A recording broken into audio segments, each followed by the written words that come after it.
مشورہ وہ نہیں کرتا جو اپنے آپ کو فنٹر سمجھتا ہے. وہ کہتا ہے میں نے ہر پہلو سے غور کر لیا ہے. بھائی ہو سکتا ہے بہت سے پہلو آپ کے سامنے ہو ہی نہیں. عین ممکن ہے جب آپ مشورہ لو تو کچھ ایسے پہلو سامنے آ جائیں جن کی طرف آپ کا دماغ گیا ہی نہیں تھا.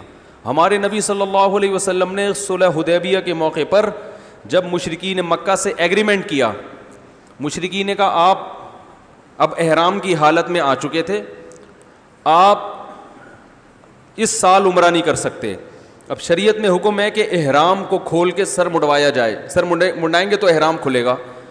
اب نبی صلی اللہ علیہ وسلم نے صحابہ کو حکم دیا سر منڈالو اور احرام کھول دو. یہ ایسا ہی جیسے نماز میں نیت توڑنے کا کسی کو کہا جائے, مشکل کام ہوتا ہے نا.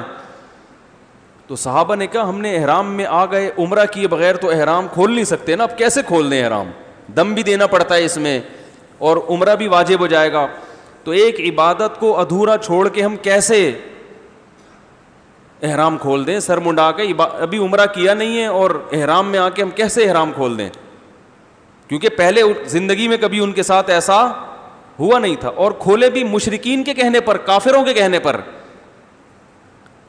اور ان کا کوئی مطالبہ بھی معقول نہیں ہے, سارے غلط مطالبے. تو ان کے غلط مطالبے بھی مانیں اور عمرہ بھی چھوڑ دیں اور احرام بھی اتار دیں. تو نبی صلی اللہ علیہ وسلم نے حکم دیا, صحابہ کی نہیں دل مائل ہو رہا تھا, تو آپ نے اپنی زوجہ سے مشورہ لیا کیا کریں. انہوں نے فرمایا یا رسول اللہ آپ ان کو حکم نہ دیں, خود سر منڈا کے احرام کھول دیں, آپ کی دیکھا دیکھی یہ کر لیں گے. کہیں نہیں ان کو, عمل کر کے دکھائیں, کیونکہ ان کے ذہن میں یہ آ رہا تھا نا کہ ایک تو ایک غلط کام ہے, تو جب نبی کو دیکھیں گے کرتا ہوا تو بھائی نبی سے زیادہ پرہیزگار کون ہو سکتا ہے. تو جتنا بھی آپ ان کو کہتے رہیں گے یہ نہیں مانیں گے. تو آپ صلی اللہ علیہ وسلم نے اپنی زوجہ سے مشورہ لیا, انہوں نے مشورہ دیا کہ ایسا کہیں. پیغمبر خدا ہو کر بھی مشورہ لے رہے ہیں کہ بھائی کوئی ممکن ہے ان کے ذہن میں کوئی ایسی بات آ جائے جو میرے ذہن میں نہیں ہے. تو مشورے کا حکم اس لیے بھی ہے کہ جو مشورہ نہیں لیتا وہ اپنے آپ کو دنیا کا سب سے بڑا فنٹر سمجھتا ہے, اور اللہ کو فنٹر سمجھنے والے پسند, فنٹر گیری اسلام میں پسندیدہ نہیں ہے. اور بھائی ہو سکتا ہے تم بڑے فنٹر ہو, بڑے ذہین ہو, لیکن ممکن ہے دوسری کی دماغ ایسی طرف چلا جائے تمہارا ذہن نہ گیا ہو. کیا خیال ہے بھائی, غلط کہہ رہا ہوں تو بتا دیں. تو ہمارے نبی نے تو سکھایا ہے, آپ سے بڑا, آپ سے زیادہ ذہین کون ہو سکتا ہے. تو آپ صلی اللہ علیہ وسلم نے یہی مشورہ پر عمل کیا کہ بھائی کہنے کا فائدہ نہیں ہے, سر منڈا لو. جب صحابہ نے دیکھا نبی نے سر منڈا لیا تو بہت سب نے سر منڈانا شروع کر دیا, سب نے احرام کھول دیا. تو ہم ہوتے استخارہ, ہر چیز میں استخارہ, استخارے پر فیصلے ہو رہے ہیں, کیونکہ زیادہ تر لوگ استخارہ کرتے ہیں شادی بیاہ کے موقع پر اور بیڑا غرق کر رہے ہیں. زیادہ تر نکاح کے موقع پہ استخارے نکال کے رشتوں کا بیڑا غرق کیا جا رہا ہے. یہ تو بہت ہو رہا ہے. اچھا بھلا رشتہ آیا بہن کے لیے, بیٹی کے لیے, استخارے میں نہیں آیا, ٹھیک ٹھاک رشتے کو چلتا کر دیا, کسی مکھنچو سے شادی کر دی کیونکہ وہ استخارے میں آ گیا تھا. میں پتہ نہیں کیوں نہیں آ رہا استخارے میں سمجھ میں نہیں آ رہا ہے بھائی.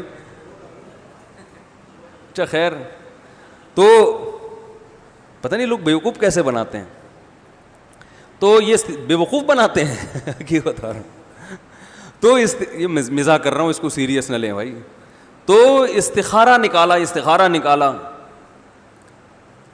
اچھے رشتے. ابھی ماں باپ اپنی بچی کو لے کر آئے, رشتہ آیا ہوا ہے, مان کے ہی نہیں دے رہی, استخارے میں آ رہا ہے اس بچی کے کہ یہ بندہ ٹھیک نہیں ہے.